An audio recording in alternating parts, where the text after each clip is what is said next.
Hello everyone, you are watching Care English. So guys, I hope you must be doing well as we have been talking about interviews and new structures. So Hindi में थोड़ी सी बात करते हैं. English में तो हमें बात करनी आ भी गई और समझ भी गए और अभी हमें बहुत कुछ सीखना भी है. बट अगर हम हिंदी में सीखेंगे तो हमें जल्दी समझ आएगा, अच्छे से समझ आएगा, क्योंकि Indian is our native language and we should not forget it. हमें ये नहीं भूलना चाहिए and we should keep speaking in Hindi. Hindi हमें प्राउड से बोलनी है. सो गाइज, जैसा कि कल आपने सीखा था, लास्ट क्लास में आपने सीखा था कि भाई हम एक्टिव पैसिव का कैसे यूज़ करें. आपने एक क्लास सीख भी ली. तो आई हैव रिमूव दैट, मैंने ऊपर से वो रिमूव कर दिया. अगर आपको पीछे की क्लास देखनी है तो एक क्लास पीछे जा सकते हैं, उसको देख सकते हैं. एक आपको नया स्ट्रक्चर वहाँ पे एक्टिव पैसिव का सीखने को मिलेगा. वो काफ़ी बिगनिंग का स्ट्रक्चर है जो काफ़ी यूज़ होता है. एंड हाँ, ऑलवेज रिमेंबर, वो बोर्ड के एग्जाम्स में सबसे ज़्यादा आता है. तो ऑलवेज फोकस दैट, आपको उस पर फोकस करना है. सो गाइज, अभी हम सेकंड स्ट्रक्चर इसका कवर करते हैं. यहाँ पे मैं एक बात और रिपीट करना चाहूँगी जो मैं पिछले वीडियोस में आपको बताती आ रही हूँ कि इससे रिलेटेड एक्टिव पैसिव का मैं आपको अभी थोड़ा सा अंदाज़ा दे रही हूँ ताकि आपको मतलब आपका जो माइंड है ना वो लिमिटेशन से बाहर निकल जाए. इसके बहुत सारे स्ट्रक्चर्स हैं. अभी हमने आई की बात की है, यू की बात नहीं की, ही की बात नहीं की, शी की बात नहीं की. अभी हम स्पोकन इंग्लिश की बात कर रहे हैं. मैं बड़ा बड़ा लिख देती हूँ यहाँ पे ताकि आप भूलें ना, क्योंकि आप में से बहुत सारे लोग इंग्लिश के हो सकता हो टीचर्स हो सकता हो वो काफ़ी टैलेंटेड लोग हों, उन्होंने एक्टिव पैसिव अच्छे से सीखे हुए हो, तो उनके माइंड में होगा कि मैम ने तो एक ही स्ट्रक्चर सिखाया. आई की बात की, आई हैज़ तो इसमें आया ही नहीं, हैज़ की तो बात की ही नहीं है. तो गाइज़, अभी हम स्पोकन इंग्लिश की बात कर रहे हैं. स्पोकन इंग्लिश की बात करें तो केवल हमें अपने बारे में बात करनी है. अभी हम थर्ड पर्सन की बात नहीं कर रहे हैं, क्योंकि जब हम अपनी ग्रामेटिकल एरिया को कवर करेंगे, जब हम क्लास वाइज इंग्लिश को कवर करेंगे तो उसके स्ट्रक्चर्स अलग ही होते हैं. वो बाद में बात करेंगे. नाउन, प्रोनाउन, पंचुएशन, वो सब चीज़ें बात करेंगे. But let's learn something spoken English. Spoken English की बात करते हैं अगेन. तो अभी हम एक्टिव पैसिव की बात कर रहे थे. कल आपने सीखा होगा कि भाई अभी मैं जो काम कर रहा हूँ को उसका एक्टिव कैसे बोलेंगे, पैसिव कैसे बोलेंगे. आपने बोला कि भाई मैं शॉपिंग कर रही हूँ, आई एम डूइंग शॉपिंग. आपको बोलना है पैसिव में इसको, तो आप बोलेंगे शॉपिंग इज बीइंग डन. ऐसे ही गाइज, हमने अभी अभी की बात की. कुछ काम ऐसे होते हैं जो हो चुके होते हैं, जैसा कि मैंने बोला कि भाई मैंने अभी अभी फेसबुक चलाई, अभी आधा घंटा हुआ है. तो आपके माइंड में ये चीज़ तो पता है कि भाई अगर हम आधे पौना घंटा पहले की बात करेंगे तो I have action plus third form से बात करेंगे. तो आप बोलेंगे मैम मैंने अभी फेसबुक चलाई को हम अंग्रेजी में ऐसे बोलेंगे, I have used Facebook, I have used Facebook. अब आपको इसे पैसिव में बोलना है. मैंने आपको बोला अब आप इसको पैसिव में बोलिए.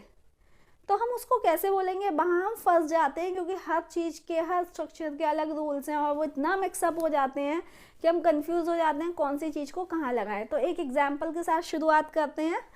कंफ्यूज ना होकर फोकस करते हैं, सबके अलग अलग हैं. यहाँ पे हम बात करते हैं थोड़ी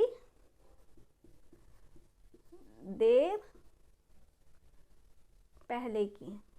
ठीक है, थोड़ी देर पहले की बात कर रहे हैं. यहाँ पे मैंने बोला कि मैंने अभी आधे घंटे पहले होमवर्क कंप्लीट किया है. I have completed homework. ठीक है, अभी आधे घंटे पहले किया है, मतलब हो चुका है काम. अभी मैं कर नहीं रही हूँ. अभी जो करने वाला काम था वो मैंने कल सिखा दिया आपको. तो अभी मैंने बोला I have completed my homework. मैंने आपको सिंपल एक्टिव तरीके से बता दिया. अब मुझे इसको पैसिव तरीके से बताना है कि भाई होमवर्क हो गया. तो जब भी जो काम हो चुका होता है और हमें उसका पैसिव बनाना होता है तो हमें क्या करना होता है, सबसे पहले हमें ये फोकस करना है कि हम कौन सा काम कर रहे हैं. होमवर्क करने का काम कर रहे हैं भाई, तो होमवर्क हमने इधर को लगा दिया. ठीक है, होमवर्क के साथ हमारा आता है हैज़. जब एक चीज़ होती है तो उसके साथ आता है हमारा हैज़, और हमें ध्यान रखना है कि उसके साथ हमें बीन ज़रूर लगाना है और थर्ड फॉर्म हमें ज़रूर लगानी है. ठीक है, अब मैंने बोला कि भाई होमवर्क हो गया, तो I have completed my homework. अब मुझे पैसिव में बोलना है तो मैं बोलूँगी होमवर्क हैज़ बीन कंप्लीटेड. सभी में यही रूल रखना है. बस आपको तीन चीज़ें ध्यान रखनी है. हालांकि 2 चीज़ें मेन है, तीसरी चीज़ मैं इसलिए बता रही हूँ क्योंकि आप भूल जाओगे, वो मुझे यकीन है। तो आपको 3 चीज़ें ध्यान रखनी है। सबसे पहली चीज़, अगर यहाँ पे एक चीज़ है तो हैज़ आएगा, अगर यहाँ पे 2 चीज़ हैं तो यहाँ पे आएगा हैव। ठीक है, एक चीज़ ये याद रखनी है आपको। दूसरी चीज़ याद रखनी है कि यहाँ पे आना है हमारा वी, जरूर यहाँ पे हमें वीन लगाना ही लगाना है। और तीसरी चीज़ याद रखनी है कि हमारी थर्ड फॉर्म आनी है। तो आपकी अभी 3 चीज़ें हो गई। अगर हमारी एक चीज़ की बात हो रही है तो हैज़ आएगा, 2 चीज़ों की बात हो रही है तो हैव आएगा। दूसरा रूल, हैव हैज़ हैव के साथ बीन जरूर आएगा। और तीसरा रूल, एक्शन की थर्ड फॉर्म आएगी।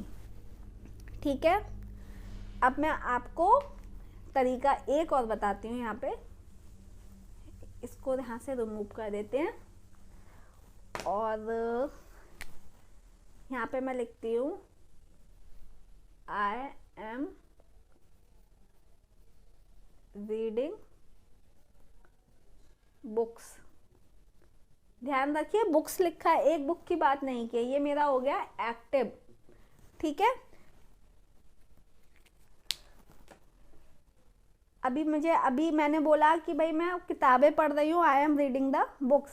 अब मुझे इसका पैसिव बनाना है, तो बहुत सिंपल सा मैंने बता दिया आपको जो कल की क्लास में बताया था। Books are being read. ठीक है, ये एक चीज हो गई, ये आपने सीख लिया। अब अभी तो मेरे हाथ में किताब है कि मैं पढ़ रही हूँ, मैंने बोला भाई, मैंने इसे किताब मान लिया और मैंने कहा भाई मैं किताब पढ़ रही हूँ, I am reading the books, और मैंने किताबें पढ़ ली। तो मुझे यहाँ पर थर्ड फॉर्म लगानी होगी और मैं यहाँ पे हमारा सेंटेंस हो जाएगा चेंज। और हमारा वो सेंटेंस क्या होगा वो मैं आपको अभी बता देती हूँ, जो हम अभी बात कर रहे हैं। देखिए, I have read the books. ठीक है, मैंने बोला भाई मैंने किताबें पढ़ ली, अभी तो पढ़ रही थी तो मैंने बोला I am reading the books. अब मैंने बोला मैंने किताबें पढ़ ली तो मैं बोलूँगी I have read the books, मैंने किताबें पढ़ ली। ये हमारी है थर्ड फॉर्म। ठीक है, अब हमें इसको पैसिव में चेंज करना है। तो हमने क्या किया, यहाँ पे पैसिव हमने जब बनाया तो मैंने यहाँ पे लिखा बुक्स। ध्यान रखिए मैंने बुक्स लिखा है, have been read, third form लगी हुई है, 1 2 3। तो यहाँ पे मुझे सिखाने का आपका पर्पस क्या था, बहुत सारे स्टूडेंट्स कंफ्यूज होंगे कि मैम ने हैव का एग्जाम्पल नहीं बताया। तो मुझे यहाँ पे आपको हैव का एग्जाम्पल बताना था कि भाई मुझे बोलना है कि अभी मैंने थोड़ी देर पहले किताबें पढ़ी हैं, तो मैं बोलूँगी I have read the books. अब मुझे पैसिव में बोलना है तो मैं बोलूँगी बुक्स हैव बीन रेड। ठीक है, समझ में आ गया होगा। अगर हम हैज़ की बात करें तो हैज़ आएगा, I have completed my homework. और अगर हम पैसिव में बोलेंगे तो होमवर्क हैज़ बीन कंप्लीटेड। अब हम इसे थोड़ा सा प्रैक्टिकल में देखते हैं कि प्रैक्टिकल में हम कैसे बोलेंगे। भाई मैंने बोला कि मैंने अभी अभी रूम साफ़ किया है, I have clean the room. Passive में बोलेंगे रूम हैज़ बीन क्लीन्ड। मैंने बोला मैंने अभी कपड़े धोए, बहुत सारे कपड़े धोए हैं, आई हैव वॉश्ड क्लोथ्स। यहाँ पे मैंने क्लोथ नहीं बोला, एक कपड़े की बात नहीं की है, मैंने बोला आई हैव वॉश्ड क्लोथ्स। और अगर मैं पैसिव में बोलूँगी तो बोलूँगी क्लोथ्स हैव बीन वॉश्ड। मैंने बोला कि मैंने गाने सुन लिए तो मैं बोलूँगी I have listened the songs, I have listened to songs. हमेशा लिसन के बाद टू जरूर आएगा, I have listened to songs. और मुझे पैसिव में बोलना है तो सॉन्ग्स हैव बीन लिसन्ड। आपने बोला मैम मैंने सीरियल्स देख लिए, I have watched the serials. अभी मैंने पैसिव में बोलना है इसको तो मैं बोलूँगी सीरियल्स हैव बीन वॉच्ड। मैंने बोला कि मैंने चाय बना ली, I have prepared the tea. अब मुझे पैसिव में बोलना है तो टी हैज़ बीन प्रिपेयर्ड। मैंने बोला कि भाई अभी मैं झाड़ू लगा रही हूँ, आई एम स्वीपिंग। और मैंने झाड़ू साइड में रख दी और आपसे बोला कि मैंने झाड़ू लगा ली तो I have swept, third form हमें याद होनी चाहिए, और स्वीप की थर्ड फॉर्म होगी स्वेप्ट। तो अब मैं बोलूँगी I have swept the room. अब मुझे इसे पैसिव में बोलना है तो मैं बोलूँगी रूम हैज़ बीन स्वेप्ट, ठीक है। उसके बाद मैंने बोला कि भाई मैं कपड़ों को फोल्ड कर रही हूँ, तय कर रही हूँ, I am folding the clothes. अभी मैंने तय कर दिया, अलमारी में रख दिए, तो मैं बोलूँगी कि भाई मैंने कपड़े तय कर दिए, I have folded the clothes.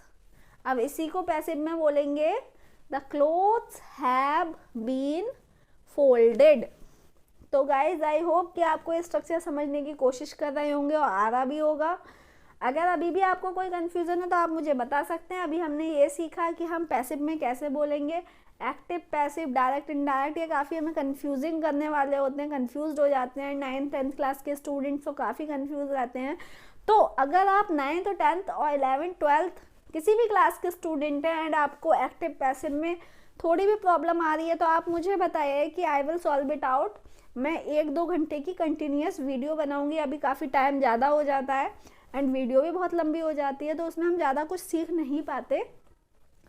आने वाली क्लासेस में अगर आप इंटरेस्टेड होंगे, I will get some students, मुझे लगता होगा कि कुछ स्टूडेंट्स एक ही टॉपिक पर इंटरेस्टेड हैं, तो मैं 1-1.5-2 घंटे की वीडियो थोड़ा सा समय निकाल कर बनाऊंगी ताकि आपको एक्टिव पैसिव सही तरीके से समझ में आए एंड आप अपने एग्ज़ाम्स को काफ़ी अच्छे तरीके से क्वालिफाई कर पाएँ। जैसा कि हम स्पोकन इंग्लिश की बात कर रहे हैं, तो अभी मैंने आपको एक हिंट दे दी कि भाई आप इस तरीके से आसानी से भी चीज़ों को सीख सकते हैं। ज़रूरी नहीं है कि आपको टीचर आपको डरा रहा है, धमका रहा है, उस तरीके से ही सीख रहे हैं, आप आसानी तरीके से भी सीख सकते हैं। So guys, it is end of the class, I will be meeting again. हालांकि आपने स्ट्रक्चर देख लिया है, इसकी बात हम सच में कल ही करेंगे क्योंकि एक स्ट्रक्चर में हमें बहुत कुछ समय देना पड़ जाता है। तो आई हैव टू से by two you, I will be meeting you tomorrow. Thank you so much.